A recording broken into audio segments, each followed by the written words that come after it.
Salam, hər vaxtınız xeyir olsun, əziz Qanun TV.az xəbər portalının izləyiciləri. Hal-hazırda biz Xırdalan ərazisində 27-ci məhəllədə qanunsuz bir tikinti aşkarladıq. Burada ağaçlar da çıxardılıbdır, ağaçların butaqları kəsilibdir. Eyni zamanda vətəndaş narazılığı var, bina sakini. Bəli. Özünüzü təqdim edin, zəhmət olmasa. Seyfullayev Zakir Muradoğlu, 27-ci məhəllə bina 8-in sakiniyəm. Mən bu binada Zakir müəllim, burada məsələ nədir? Onu bir dənə izah edin. Mən bir ikinci mərtəbə pəncərəm var. Pəncərəm qabağında tikir. Mən pəncərəm qabağa tutur, hava keçmir. Mən evdə onkoloji xəstə uşağım var. Allah Benim kömək ağır olsun. şəkil xəstəsiyim, bu da şimdi təzyiq xəstəsi. Bəli, dilim tikmə.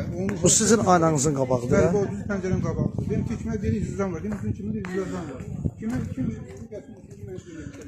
Zəhmət olmasa Zakir qardaş, buraya yaxınlaşın. Görürsünüz, dostlar, qeyri-qanuni bir tikinti və Zakir qardaşım bu. Zakir qardaş, sizin eviniz hansıdır göstərin.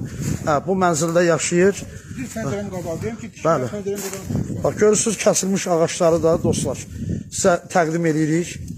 Bəli, əlbəttə ki, belə bir yerin tikintisinə heç kim icazə verə bilməz və vətəndaşlar da haqlı şəkildə narazıdır. Bax, burada da ağac kötüklərini sizlərə göstərirəm, əziz qardaşım. Baxın, görün, əziz izləyicilərimiz. Bəli, bəli. Biz bu məsələni aidiyyatı qurumlar qarşısına qaldırarıq inşallah. Məsələ ictimailəşər, onda bizə olan açıqlamasını verərlər.